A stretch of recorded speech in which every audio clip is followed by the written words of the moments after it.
Ie dia miarabanao amin'izao lahady alina izao raha ny mandrafitra ny toetrandrontsika aloha amin'izao dia mbola alina izay antonony atrandry mafimafy moa ny fitsokony rivotra amin'iny Sofia iny fa raha ny vinavinan'ny toetrandrontsika rapitso latsinainy dia toy izao izany somary andrahona ny andro amin'iny faritra Antalasy Analanjorofo iny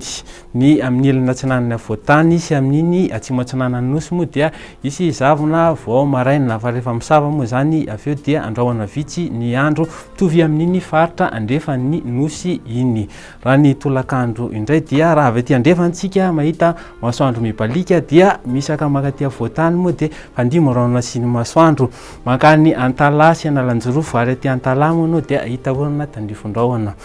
raha zay ny toetrandro voavinavinana dia toy izao indray ny maripana voavinavinantsika ny amin'iny Antsirabeny dia 10 degré Celsius ny Antananarivo moa 13 Fianarantsoa 12 fa nisy fidinan-kely ny maripana raha ty amin'ny morontsiraka atsimo andrefan'ny nosy raha ny tolakandronay dia toy izao ny vinavinana ehatra amin'ny 30 degré Celsius hatrany amin'iny Mahajanga sy Mahevatanàna iny fa ny faritra atsimo atsinanany nosy no tafidina 20 degré Celsius toy izao indray ny toetrandro amin'ireto tanàn-dehibe ireto ny any Komoro dia isy orana miendrika tandrifondrahona kosa zany any Maurice, Seychelles, Nairobi ary Bangkok ny tanan-dehibe sisa zany hoe Paris, Milan, Johannesburg ary La Réunion dia fandimo ny rahona sy ny masoandro. Ie dia zay ny afaka tolotranao amin'izao alina izao veloma tompoko.